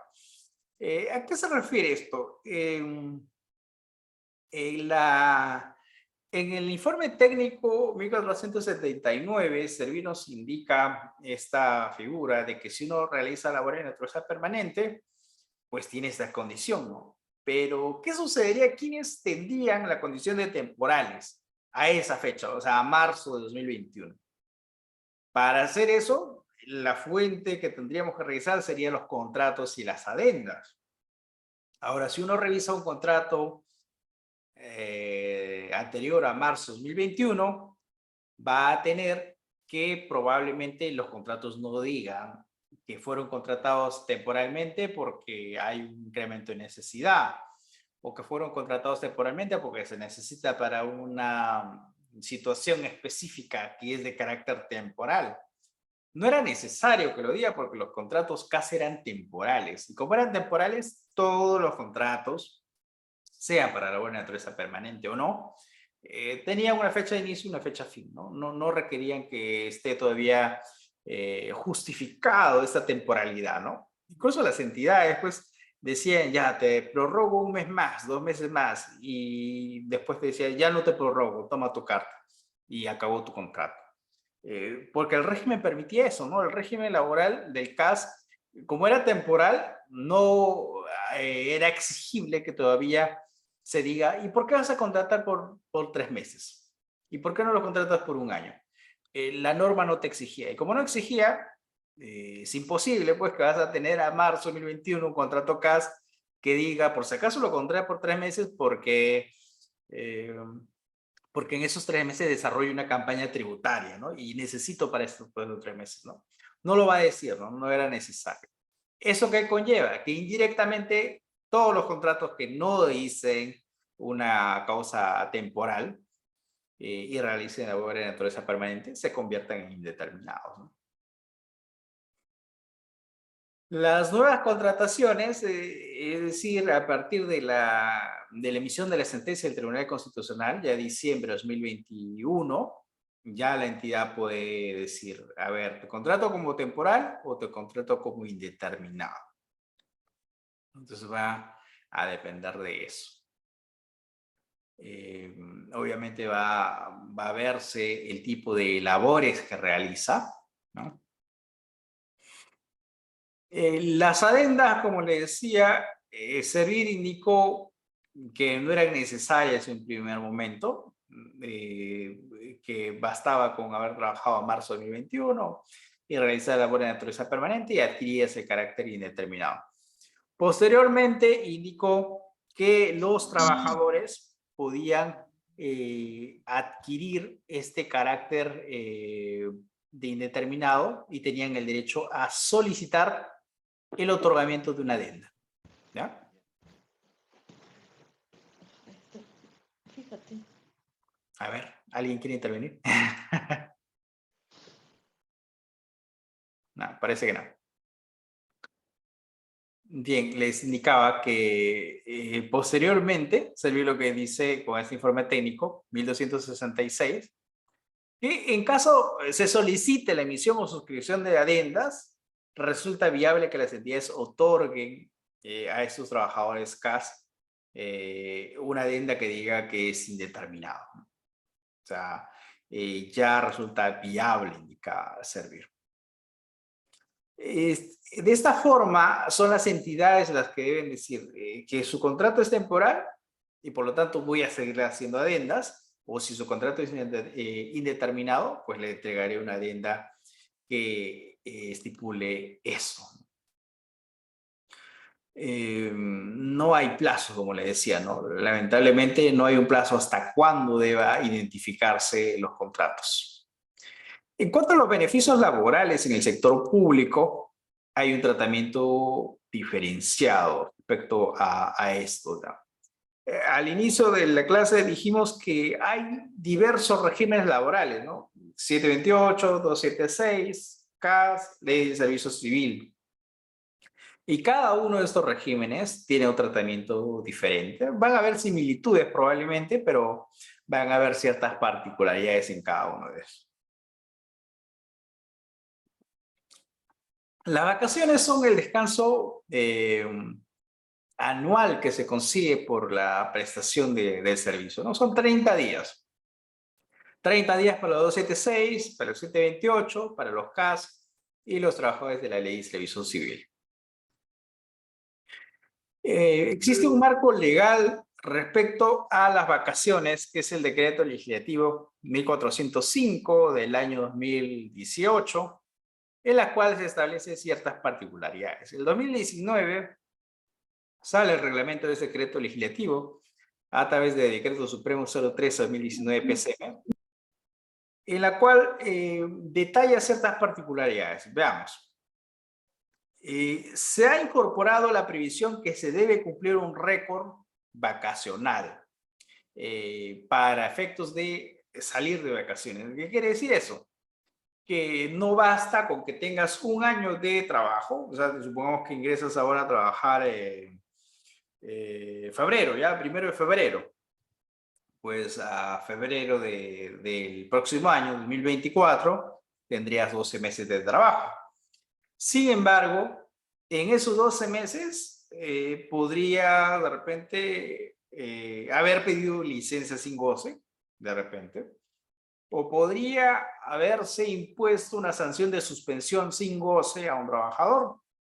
Es decir, de esos 12 meses van a haber días en que el trabajador no brindó un servicio efectivo y no le pagaron, por diferentes razones, ¿ah? Van a haber casos también que, por ejemplo, de repente alguien se enfermó, ¿no? Y tiene pues sus descansos médicos. Esto genera que en esos 12 meses alguien no haya trabajado. No haya trabajado y probablemente no le hayan pagado, o no haya trabajado y le hayan pagado, en algunos casos. Esto influye en algo que se conoce como récord, el récord vacacional, que van a ser básicamente los días efectivamente laborados, los días que se necesite para salir de vacaciones. Es decir, no basta con que tengas un año de antigüedad, es decir, ingresaste en febrero y a febrero del próximo año ya tienes 12 meses y no es que salgas de vacaciones, ¿no? Sino debe cumplirse adicionalmente un récord vacacional, algo que no estaba previsto anteriormente, ¿no? ¿Cómo opera este récord? Más o menos de esta manera. Si el tipo de jornada es de trabajadores que laboran 6 días a la semana, deben acumular labores efectivas de al menos 260 días en dicho periodo. ¿Ya? Es decir, dentro del año, mínimamente tiene que haber 260 días de trabajo efectivamente realizado, si el trabajo es de 6 días a la semana. Si la jornada de trabajo es de 5 días a la semana, pues se deberá contar con mínimo de 210 días de trabajo acumulado. Es decir, no te requiere que se trabaje los 365 días del año, ¿no? Es decir, los 12 meses completos, ¿no? Si un día no trabajas, se pierden las vacaciones, no opera así, ¿no? Sino que dentro de este año se debe cumplir un récord vacacional. Es decir, un mínimo de días que se te exija trabajar para adquirir este derecho al descanso vacacional. ¿Qué cosas se consideran días efectivamente laborables? Es decir, días en que probablemente no trabajes y también lo consideramos dentro del récord. Bueno, la jornada ordinaria de trabajo, obviamente, las horas con descanso con las que se compensa el sobretiempo, la inasistencia por enfermedad común, accidente de trabajo, enfermedad profesional, siempre que no superen los 60 días al año, descanso pre y postnatal, la licencia por paternidad, el permiso por lactancia materna, las horas en las que se compensa por permiso por docencia, el permiso y licencia sindical, el periodo vacacional correspondiente al año anterior, los días de huelga, salvo que haya sido declarada improcedente o ilegal, las inasistencias autorizadas por la ley, convenio colectivo o decisión de la entidad, ¿no? Por ejemplo, podría haber un día de licencia por onomástico, ¿no? A veces se regulan esto en los reglamentos internos de trabajo o convenios colectivos, ¿no? La licencia por onomástico, el día de tu cumpleaños no vas a trabajar y te están pagando. Esto se considera dentro del récord. Entonces, esto también se consideraría como trabajo efectivamente realizado. ¿Qué cosa no forma parte del récord? No forma parte del récord los permisos y licencias sin goce. ¿Ya? Eso no forma parte del récord. Y las sanciones sin goce de remuneración. Supongamos que dentro de esos 12 meses alguien haya pedido una licencia sin goce porque no se necesita irse a trabajar o estudiar al extranjero por 3 meses y pide esta licencia sin goce. De esos 12 meses, esos 3 meses no forman parte del récord, es decir, no son días efectivamente elaborados. de estos 260 y 210 días que indicamos que mínimamente se tiene que trabajar, no van a formar parte del récord. Lo mismo podría ser si estás trabajando y la entidad te emite una sanción de suspensión por 6 meses, pongamos, ¿no? O menos. Esos meses o días que la persona no trabaja y no le paga, no forma parte del récord vacacional. ¿Ya? Entonces, de esta forma, esto es necesario tomarlo en cuenta. ¿Cómo es que se determinan las fechas de las vacaciones? Las vacaciones se programan en el mes de noviembre, ¿ya? En el mes de noviembre se programan las vacaciones que van a otorgarse el año siguiente. Usualmente se ponen de acuerdo el trabajador y la entidad. El trabajador puede decir, yo quiero salir en marzo, yo quiero salir en abril, o en julio, o en diciembre. En caso no exista un acuerdo entre la entidad y el trabajador, es la entidad la que decide cuándo es que deba salir de vacaciones. El reglamento de este decreto legislativo que regula las vacaciones establece que a pesar de estar gozando su descanso vacacional, este puede ser suspendido en casos excepcionales por necesidad de servicio o emergencia institucional. Entonces, de esta forma, aún estando de vacaciones, podría la entidad comunicarte y decirte, se suspende tus vacaciones porque hay una necesidad de servicio de emergencia institucional. Obviamente tiene que estar fuera de lo normal, ¿no? Algo que solo tú puedas eh, cubrir, ¿no? No de repente no lo cubra un compañero de trabajo. Tú eres de repente la persona indicada para poder hacer esto. Entonces indica que concluido el evento que motivó la suspensión, el servidor deberá reprogramar el descanso vacacional que quede pendiente de goce. La Oficina de Recursos Humanos o la que a sus veces son las responsables de coordinar y formular la programación del rol de vacaciones de servidores de acuerdo a sus necesidades de servicio e interés particular de los servidores. No necesariamente alguien sale cuando se cumple los 12 meses, ¿no? Pongamos que yo ingresé en febrero, ya, y yo quiero salir en febrero, tengo que salir en febrero del otro año. No opera así, ¿no? Las vacaciones se pueden dar durante todos los 12 meses siguientes, ¿no? Como les decía, puede ser que se ponga de acuerdo el trabajador y la entidad, que sería lo genial, pero si no se ponen de acuerdo, es la entidad la que determina, ¿no? De repente la entidad dice, de repente tú dices, yo quiero salir en febrero porque es verano, no, quiero ir al norte, ¿no? Quiero ir al norte, pues a nadar con las tortugas, ¿no? Y la entidad te diga, no, porque justo en febrero necesitamos más personal, ¿no? Porque estamos haciendo algunas campañas, algunas actividades. Entonces es que justo necesitamos personal y no sales en febrero. Y tendrías que salir en otro mes, ¿no? Entonces, de esa forma, señores, es que es la entidad la que determina cuándo es que vas a salir de vacaciones. Ya les indiqué que esto se determina en el mes de noviembre, ¿ya? Noviembre del año anterior. Este nuevo marco legal ha previsto de que se pueda fraccionar las vacaciones. De tus 30 días, tienes 7 días que puedes fraccionarlo hasta un mínimo de media jornada, ¿no? Qué increíble, ¿no? Media jornada de vacaciones. Yo particularmente considero que esto no cumpliría la finalidad propia de las vacaciones, porque las vacaciones es para que uno se desentienda del trabajo y pueda, no sé, estar con su familia, irse de viaje, no sé, hacer las actividades que le gusten, que no tenga nada que ver con el trabajo y haya una desconexión total con el trabajo. Porque las vacaciones precisamente tienen esa finalidad de que recobres energía y pues puedas regresar con más energía a la entidad.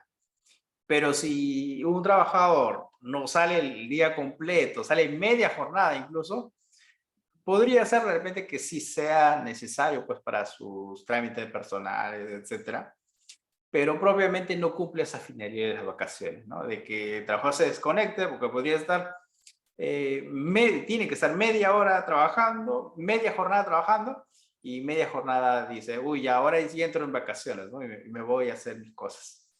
Entonces, particularmente consideraría que eso no cumple la finalidad de las vacaciones, que es que el trabajador recobre sus energías, sino que esto más opera como un salvavidas de poder hacer tus cosas personales, qué sé yo, ¿no? Pero propiamente no es un uso propio que se debería dar a las vacaciones. Eso no significa que no sea útil para los trabajadores. Sí es útil probablemente porque necesiten hacer trámites personales, de repente estén en la actuación en el colegio de sus hijos, qué sé yo, ¿no? Visitar a un familiar, ¿no? En una media jornada podría ser.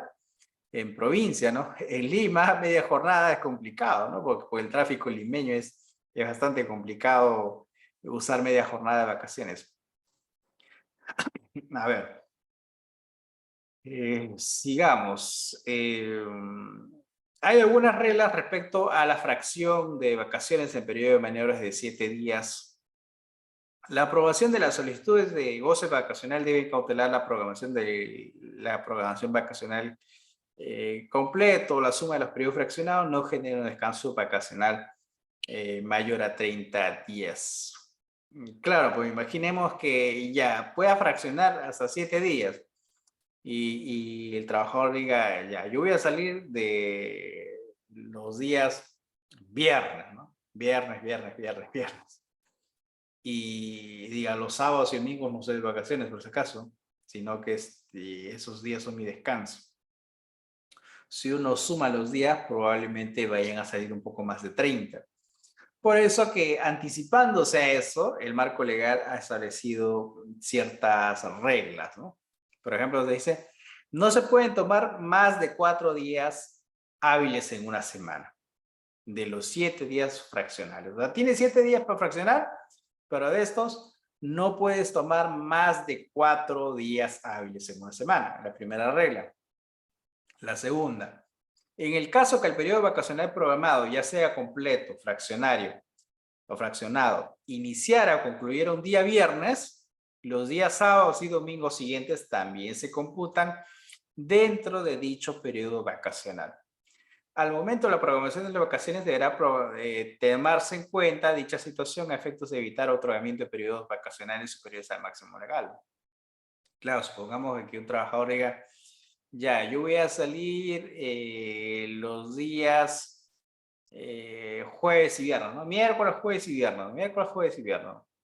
Y la entidad, y según este marco legal, los sábados y domingos también se suman, porque indica, si inicia o concluye un viernes, este descanso vacacional fraccionado, también se suman los sábados y domingos, ¿no? Entonces hay que pensarlo muy bien cuándo es que uno va a pedir este descanso fraccionado para que se evite que se carguen los sábados y domingos, ¿no? Porque uno podría pensar que no son tus vacaciones, pero van a descontarlas. La solicitud deberá contar con opinión favorable del jefe inmediato. Este plazo admite excepciones, tratando situaciones fortuitas o inesperadas. Obviamente tiene que haber comunicación con tu jefe inmediato, ¿no?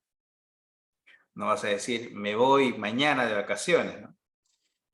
O peor, ¿no? Irte de vacaciones y después, y sin avisar, ¿no? Sin avisar a tu jefe inmediato, recursos humanos, y al día siguiente decir, por favor, fírmeme mi boleta de vacaciones, mi solicitud de vacaciones, por el día de ayer que falté, ¿no? Eso me pasaba hace unos años, cuando era jefe de recursos humanos en una entidad, en las cuales a veces los trabajadores salían de vacaciones en la creencia de que pues, después podía regularizarlo, ¿no? O sea, como tengo pendientes, voy a salir y después regularizo, ¿no? Entonces, no se presenta de esa forma, ¿no? O sea, puedes sí gozar de tus vacaciones pendientes, pero tienes que hacerlo de forma anticipada, porque hay reglas que tienen que cumplir y también hay situaciones en las que el no cumplir podría generar que se afecte el funcionamiento del área en la que trabaja un determinado servidor. Ahí se ha regulado la figura del adelanto del descanso vacacional, ¿no? Vean, lo regular es que uno cumple un año de trabajo más el récord y salga de vacaciones. sea, nunca antes de cumplir los 12 meses. Pero hay una figura excepcional que se llama el adelanto del descanso vacacional. El adelanto del descanso vacacional es la excepción a la regla. Es decir, si para salir de vacaciones los 30 días necesitas un año más del récord, puedes salir proporcionalmente como una figura de adelanto si no necesitas, pero en proporción al tiempo que ha transcurrido y al récord que has cumplido. Supongamos que has trabajado 6 meses, ¿no? Has trabajado 6 meses y requieres salir de vacaciones. Pues dependiendo de tu récord, podría salir hasta 15 días, ¿no? O si has trabajado menos, se te podría otorgar en proporción al tiempo trabajado y al récord cumplido. Entonces se da de esa forma al tema del adelanto vacacional. Esto, como decía, podría ser más beneficioso al tema, al trabajadores CAS, de los CAS temporales, no los CAS indeterminados, porque en algunas entidades se presenta que no la renuevan el contrato CAS, obviamente un CAS temporal, y la entidad se demora en pagarle, ¿no? Se demora en pagarle meses y todavía no le pagan. Entonces, el salir con una especie de adelanto podría ser beneficioso a los trabajadores temporales para que hagan uso de sus vacaciones antes de llegar al término de la relación de trabajo. Un tema muy sujeto a debate es el tema de la acumulación del descanso vacacional. El decreto legislativo 276 ha previsto algo que debe señalarse, vean. A ver, por acá dice. Acá. El 102 del decreto supremo 00590 PCM, que es el reglamento del decreto legislativo 276, indica: las vacaciones anuales y remuneradas establecidas en la ley son obligatorias e irrenunciables. ¿Ya? Irrenunciable significa que no puedo renunciar. Por más que yo diga, por ejemplo, a la entidad, no me gustan mis vacaciones, así que renuncio a mis vacaciones. No puedes renunciar. No es posible. No es posible renunciar a las remuneraciones. Porque son beneficios laborales, ¿no?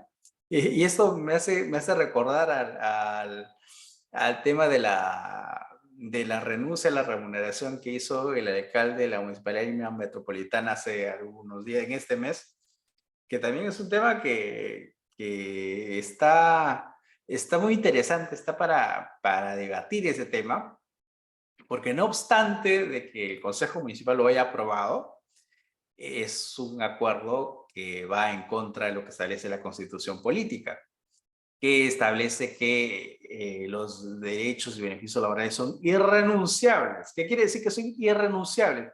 Que por más que uno diga, yo no quiero salir de vacaciones o no quiero mi remuneración, este principio de irrenunciabilidad y esta disposición de la Constitución Política impide que alguien por propia voluntad se prive de estos beneficios. Y el alcalde pues es un trabajador de la entidad, puede ser la máxima autoridad política, pero es un trabajador más.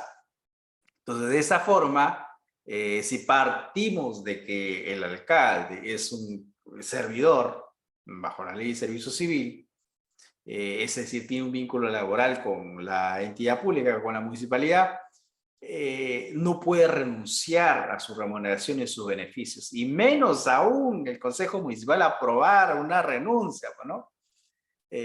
No digo que esté bien o está mal, ¿no? Sino vemos desde el enfoque legal que eso está muy mal, ¿no? Eso no tiene base legal porque eso contrapone la Constitución Política y no...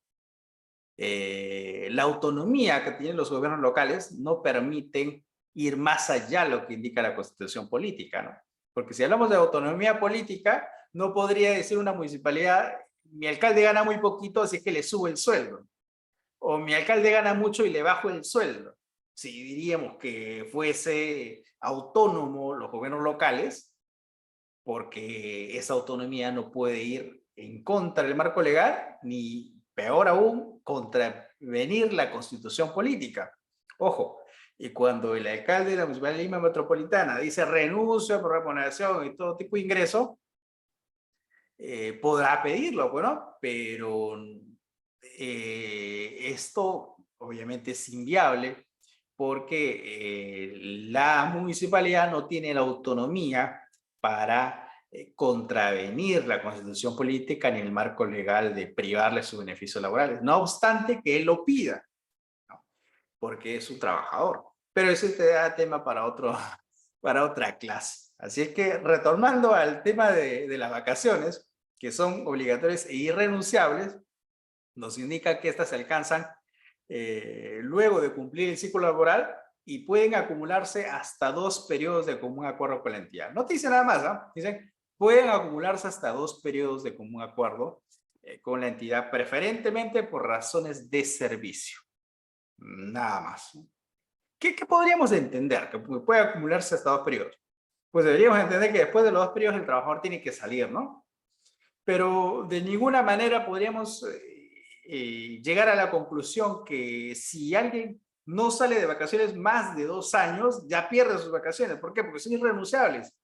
La única forma, señores, de perder beneficios laborales y remuneraciones en el Perú es a través de la prescripción. Y esto opera una vez que termina el vínculo laboral, transcurren 4 años y obviamente no lo has pedido, no te has pagado, se pierden los beneficios laborales. Eso no tiene nada que ver con la irrenunciabilidad. Pero en este caso, si tienes vínculo laboral, no deberían perderse. Sin embargo, señores, Servir interpretó otra cosa. Y Servir, ¿qué interpretó? Servir interpretó que si llevas más de 2 periodos vacacionales y no has salido de vacaciones, pierdes el periodo activo. O sea, te llevas 3 años sin salir de vacaciones. Como la norma dice, se pueden acumular hasta 2, entonces este tercero ya lo has perdido, ¿no? Ya lo has renunciado. Pero, ¿cómo es que alguien pueda perder un derecho vacacional si no ha prescrito? Y tampoco podemos hablar de renuncia porque son irrenunciables. Entonces, este criterio es un criterio que falta afinar a nivel de Servir, ¿no? El tiempo que vi ese tema, pues es un tema que es un tema que he criticado mucho desde hace ya muchos años, porque es un criterio que asumió Servir ya hace bastantes años atrás. Sé que debería cambiarse por hacer una interpretación de acuerdo a la Constitución y de acuerdo al marco legal propio, pero Servir todavía no cambia el criterio, ¿no? ¿Lo hará algún día? Probablemente, pero por lo pronto sigue manteniendo ese criterio respecto a la 276. ¿Ah? Respecto a los CAS no ocurre esto. Ya respecto a los CAS no hay un tope de acumulación, indica Servir. Y como no hay un tope de acumulación, es decir, podrías estar 5 años sin salir de vacaciones y si termina tu contrato, porque dejas de trabajar, renuncia, te despiden, te deberían pagar esas 5 remuneraciones, ¿no? En el CAS no hay tope. En el decreto legislativo 728 tampoco se pierde y al contrario, si no sales de vacaciones, te deben pagar tu mes trabajado, tus vacaciones y una indemnización vacacional, es lo que se conoce como la triple remuneración vacacional, que en realidad son 2, ¿no? Pero se le dice triple remuneración vacacional. Un pago por vacaciones, una indemnización vacacional y otra que es el pago por el mes trabajado. El goce físico del pago de la remuneración, 2 cosas diferentes y que muchas veces se confunden. A veces los trabajadores por desconocimiento dicen, por ejemplo, doctor Jara, yo soy CAS y llevo trabajando ya 2 años, pero no quiero salir de vacaciones, quiero que me paguen. ¿Cómo es? ¿Cómo hago para que me paguen? O soy 276, ¿no? Pero no quiero salir de vacaciones, no me gusta, ¿no? No me gusta descansar, ¿no? En mi casa en mi casa me mandan a hacer ciertas cosas, así que quiero quedarme en el trabajo. No se puede, ¿no? No se puede cobrar este equivalente a las vacaciones. Todavía se tendría que terminar tu relación de trabajo renunciando o de repente se extingue porque se presenta a la institución. Y ahí recién se habilita el pago de la remuneración. Antes no. Si tienes vínculo laboral, lo que puedes hacer es gozar de este descanso, salir de vacaciones y te van a pagar. Pero no es que te van a pagar sin salir de vacaciones, ¿no? Entonces, esa precisión, tanto para los 276 y los 728 y los CAS.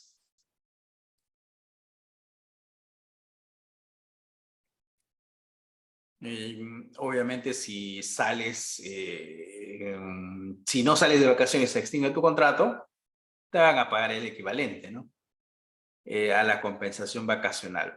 Esto lo dijimos, el tema de la acumulación, que no puedes acumular más de 2, según Servir, según el criterio. Puede ser que no nos guste este razonamiento, pero es el criterio adoptado por Servir. Así es que es necesario tomarlo en cuenta porque las entidades públicas están obligadas a cumplir las pautas que da Servir como ente rector en materia de recursos humanos, ¿ya? Entonces, puede que no nos guste, pero ese es el tratamiento que le da Servir respecto al tema. A ver, vayamos más adelante. El tema de la vacaciones 728 ya lo dijimos, ya hablamos algo sobre la triple remuneración vacacional. En el CAS, como le decía, al inicio eran 15 días, después se incrementan y pasan a ser 30 días de vacaciones, ¿no? Como le decía, en el CAS también no se puede cobrar las vacaciones si todavía tienes vínculo laboral. Si termina tu contrato, ahí recién tienes el derecho a que se pague estas vacaciones no gozadas o vacaciones truncas se llaman cuando no se llega a los 12 meses. De repente trabajaste 10 meses, es decir, se truncó este periodo que necesitabas para salir de vacaciones. Entonces, esto se paga y se conoce como vacaciones truncas, señores. ¿Y qué hacer si no me pagan, doctor Jara?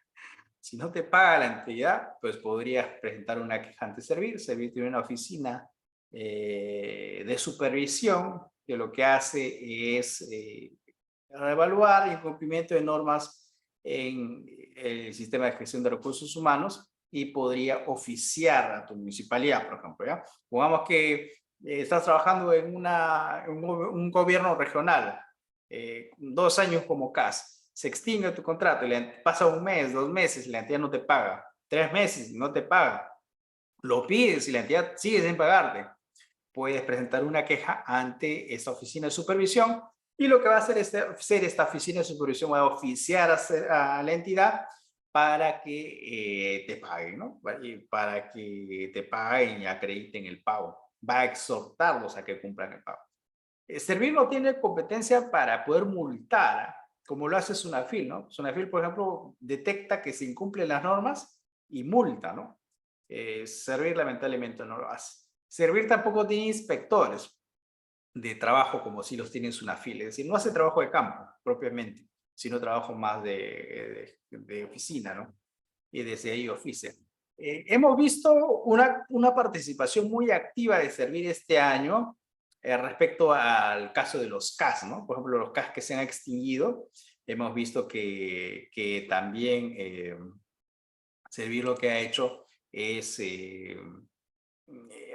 constituirse a las entidades para efectos de decirles por qué están incumpliendo la ley 30.131 y en esa medida levantar todas esas acciones de supervisión y posteriormente probablemente exhorten a las entidades a cumplir este marco legal, ¿no? Entonces, ahora hemos visto en redes sociales, en Facebook, que Servir se está constituyendo de diferentes entidades públicas, en este caso más gobiernos regionales y gobiernos locales, municipalidades, provinciales y distritales, para hacer esta supervisión, ¿no? Lo hemos visto en Lima y también a regiones, ¿no? Fuera de Lima también se ha constituido. Es algo que Servir antes no lo hacía y ahora en este contexto lo está haciendo. Entonces, esta es brevemente algunas particularidades que se da en el sector público, en lo que es gestiones de recursos humanos, que quería comentarles esta noche y que seguramente van a haber algunas preguntas. Así es que doy el pase a los coordinadores para el tema de la habilitación de algunas preguntas que pudieran tener a bien formular. Muchas gracias.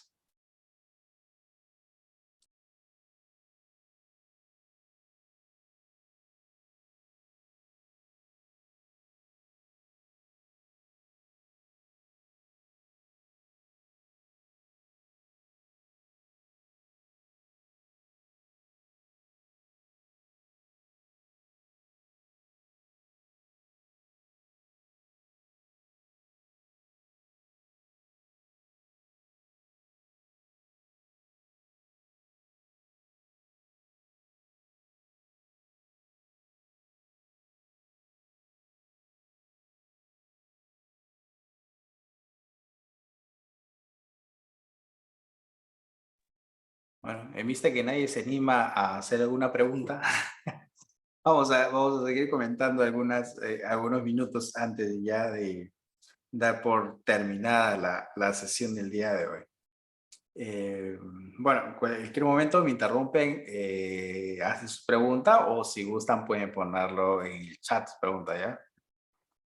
Les estaba comentando, esta previsión de regímenes laborales diferenciados hace que se presente un tratamiento muy diferente, ¿no? Por ejemplo, en el tema de las gratificaciones, ¿no? Cuando alguien habla, por ejemplo, de las gratificaciones en julio y diciembre, usualmente se presenta en el tema, ¿no? Por ejemplo, la gratis, ¿no? Ya pagaron la gratis, ¿no? O todavía no pagan la gratis, ¿no? Y uno piensa en la mente que todos reciben gratis, ¿no? Por lo menos las personas que no trabajan en el sector público, y que todos reciben una remuneración en julio, en diciembre. Sin embargo, no es así, ¿no? Hay algunos que reciben gratificación de una remuneración completa en julio y diciembre, mientras que otros reciben un aguinaldo. ¿Qué diferencias? Pues el aguinaldo es de 300 soles y la gratificación es de una remuneración de julio y diciembre. Hay algo particular porque en el régimen de la Ley de Servicio Civil se denomina aguinaldo y equivale a una remuneración, ¿ya? Ojo, no es que algún día les pregunten y digan, ¿a cuánto equivale el aguinaldo en la Ley de Servicio Civil? Es una remuneración. Se llama aguinaldo, así como el aguinaldo que reciben los 276 y los CAS, pero es de una remuneración. Ojo, ¿eh? Entonces por ahí no vayan a confundir este tema. Ahora, los alcaldes, municipalidades provinciales y distritales actualmente están bajo el régimen de la Ley de Servicio Civil. Antes estaban bajo la 276, ahora están bajo la Ley de Servicio Civil. Comentaba el tema del alcalde de la Municipalidad de Lima Metropolitana como un tema de reflexión, porque si bien fue una promesa en campaña, ¿no? del alcalde, de la alcalde actual, y que la ha cumplido, ¿no? Obviamente es algo que esperaban los limeños, el resto de personas de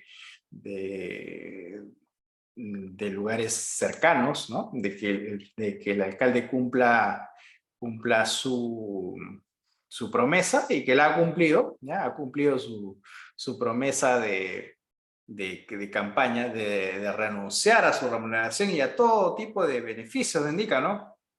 Pero como les comentaba, el alcalde es un trabajador, ¿no? El alcalde su vínculo laboral del alcalde es con la municipalidad, ¿no? Usualmente en una relación de trabajo está el empleador y está el trabajador. Hay una relación de subordinación, ¿ya? Es decir, el trabajador sería la parte más débil y el empleador sería pues la parte más fuerte, ¿no? La que tiene todo el dueño de las instalaciones y todo ese tema. Sin embargo, cuando el alcalde es elegido autoridad política, se vincula a la municipalidad como un trabajador más. Surge un vínculo laboral del alcalde respecto a la municipalidad provincial o distrital.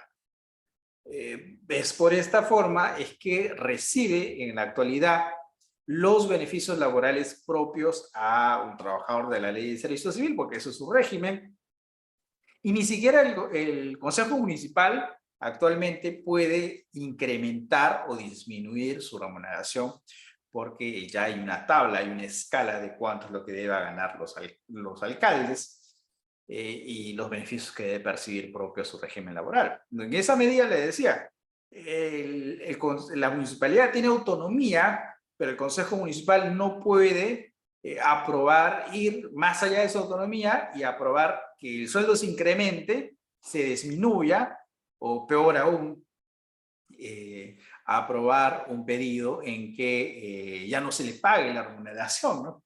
No obstante que lo pida, y que por ahí podrían decir, pero no necesita el dinero, Tojara, ¿no? Pues si no necesita el dinero, ¿por qué está bien que no le den? Eso es un tema no jurídico, ¿no? El debate de si está bien o está mal es un tema no jurídico, pero a nivel legal, esto no tiene un soporte legal.